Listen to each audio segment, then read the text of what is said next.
Eleanor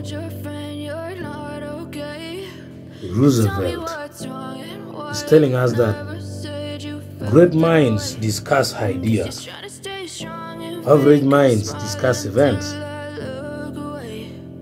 and then the small minds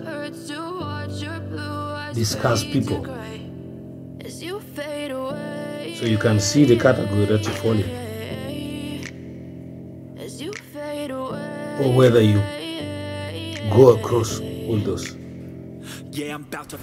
Eleanor Roosevelt meant,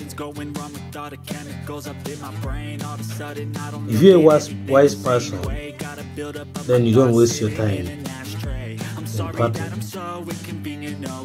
You don't waste your time in thinking about other people, but you focus on building something new. So you discuss ideas, and the average minds will be thinking about events.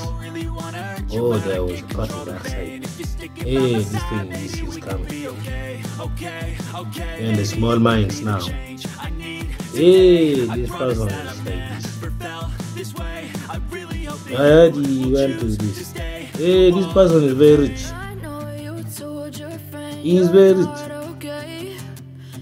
Comparing people's wealth, wasting time instead of focusing on ideas. So you discuss ideas and fall among the great minds, just like Eleanor Roosevelt expresses.